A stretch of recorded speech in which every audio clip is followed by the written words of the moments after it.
All right. How exciting to be here. We have a great topic today. I have been being asked about my take on what it is to be generative. Why is the concept or the word generative such a big deal in my sphere? And I thought, well, let's just hop on and talk about it. And so here we are. So, if the question is, what do you mean by generative?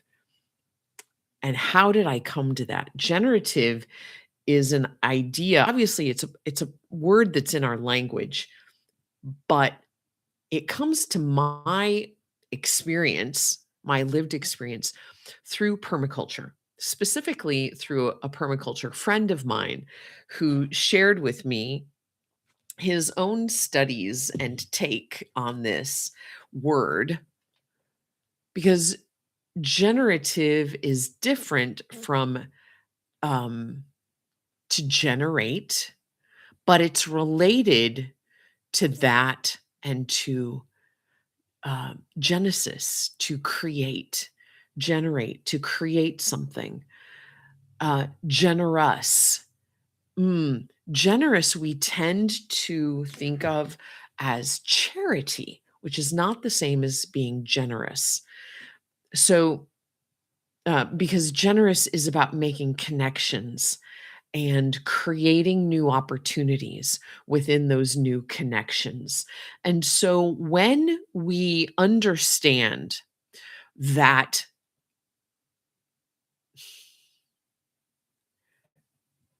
resources become available as new connections are made, that it is within this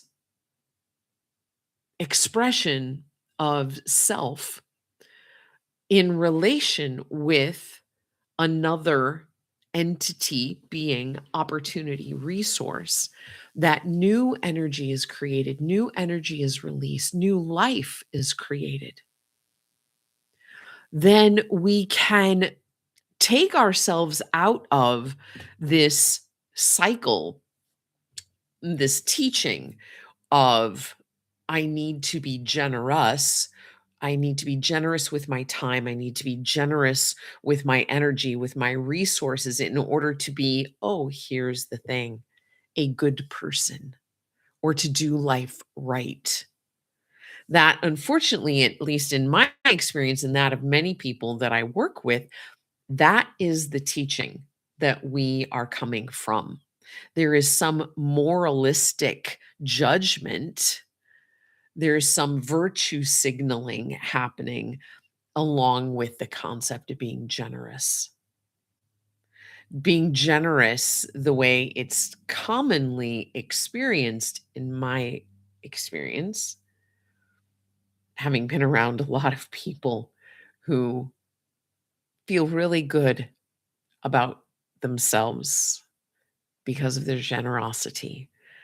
And I want to be really careful. And it is a little tricky because it's not that there's anything bad or wrong. Being generous is very good. And there is a conflation that happens. There's this connection that somehow my being in a position to be generous and giving of my resources is a better place to be than to be on the receiving end. As a matter of fact, there's biblical teaching about that I'm quite familiar with. It's far better to give than to receive, or if you take it a little bit deeper, it's far better to be in a position to be able to give than in a position of needing to receive. And I maintain that both positions are equally important and valid because who would the giver be if there was no one to give to? So, in fact, being the receiver can be experienced very much by both parties as being a gift. But I digress. So, this idea of shifting, though, from this valuation and worthiness factor that tends to come along with generosity, generousness, especially if you are a person or are related in relationship with a person who gives generously but ultimately feels resentful because they give more than they actually had to give, or it's a repeated situation. Anyway, there's something about the mentality, there's something about the frame of that that becomes oppressive at some level. And that concept is very different from this permaculture concept of being generative, in which the goal is about creating new relationships, creating new opportunities, being present in such a way to create an interaction that generates something new. And if we even look at generosity through that lens, all of a sudden, how does that shift for you? What changes when we consider, instead of let me give something that someone else needs because they have a need and I can meet it? This is actually, is this not the difference between the the story, the metaphor, the analogy of give a person a fish and they eat for a day, teach a person how to fish and they can feed themselves for a lifetime. Now, I would say that beyond that, there's the and come together and manage the environment so that the fishery maintains a healthy population so that everyone can eat from the same pool of fish for all of their lifetimes. That becomes the next level of that story, which is one that it's probably time for us to pay attention to and add to the story. So if we become focused, if we focus on being generative in our living, then we become conscious of, we become aware of, we become intentional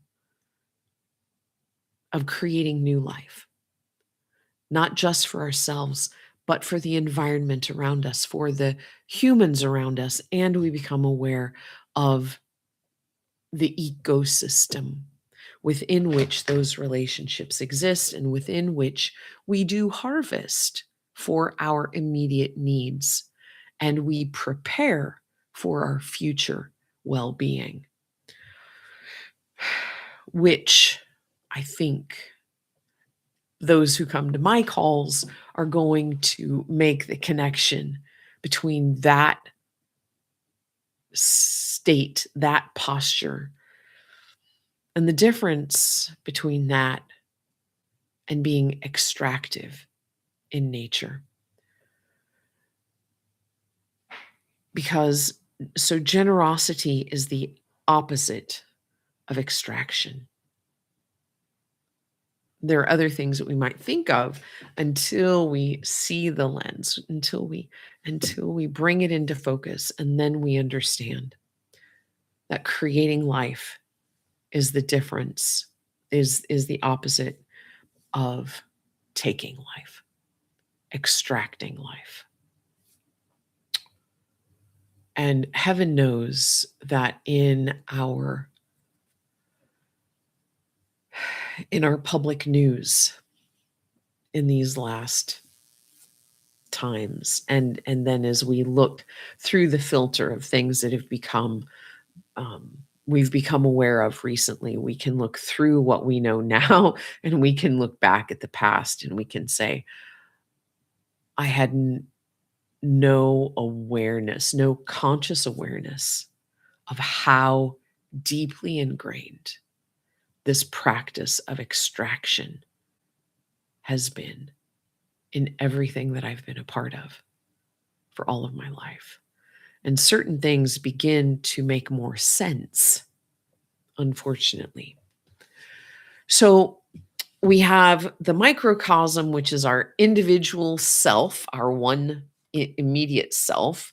And then still, microcosm is our immediate interpersonal relationships, our family of origin, our close friends, those close relationships.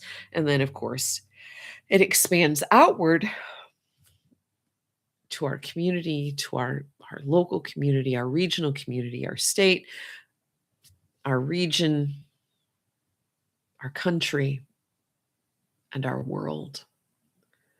And we can see the threads of both, the essence of both of those mentalities, the generative and the extractive.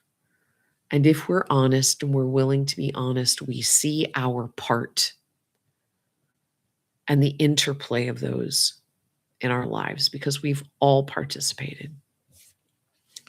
So Sheila, what does that have to do with coherence? What does coherence have to do with any of this? Because coherence is another one of my big words. My my big words. I mean, um, one of the words that I rely on a lot.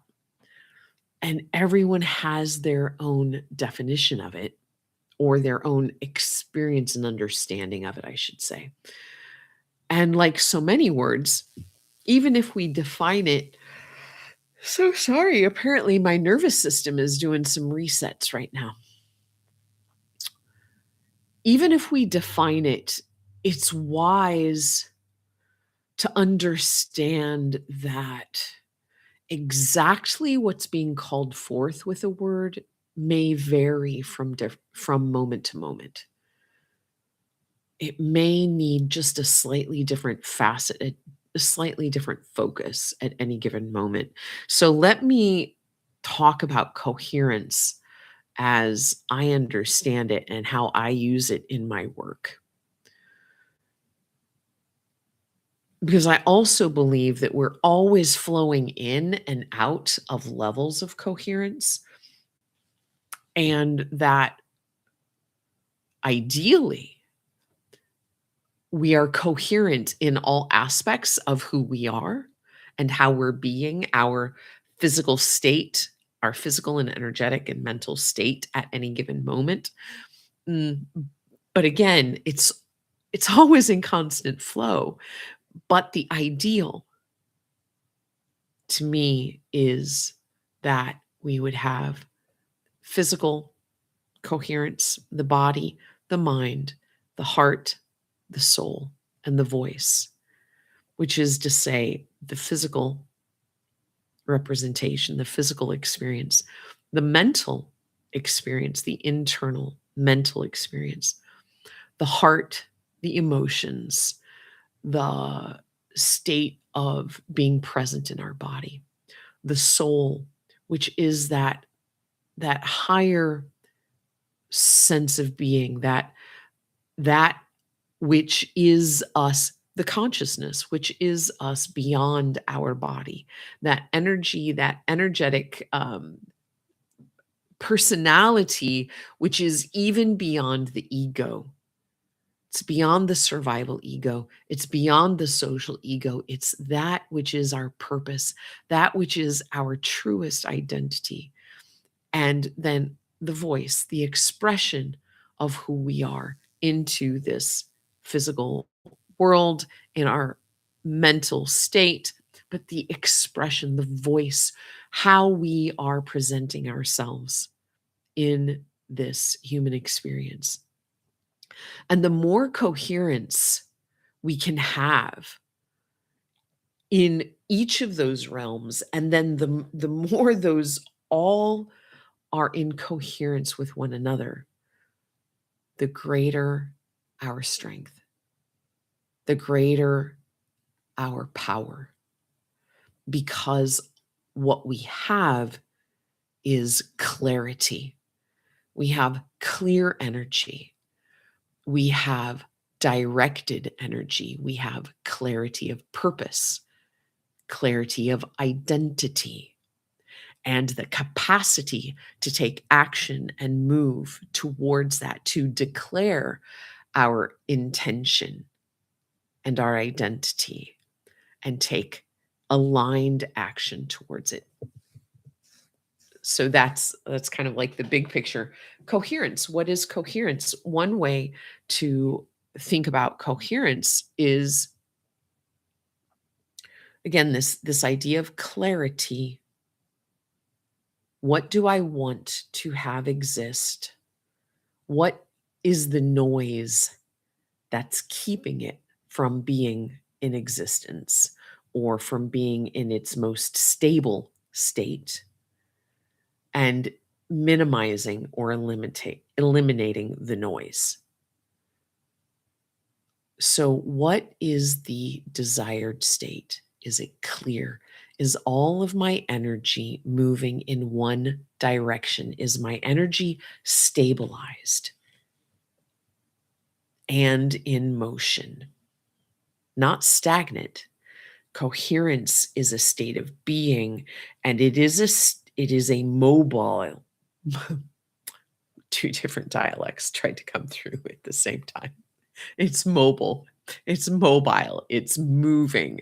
It's in motion towards the next experience. It may be in motion towards a greater and greater state of coherence. That may also be true. As a matter of fact, that's one of the things that I teach, is that we are constantly in motion, and that we're either coming into greater coherence or we're falling out of it. So um, I hope that that is helpful. It would be really awesome if I had the opportunity to get feedback, to understand, for my listeners, how that lands for you. All of this fits into what I've been teaching about life force energy, Zoe, the vitality of life, and how we can move from the systems that we have been brought up in, we've been trained to, we've been programmed by, we've lived, we've practiced these extractive systems.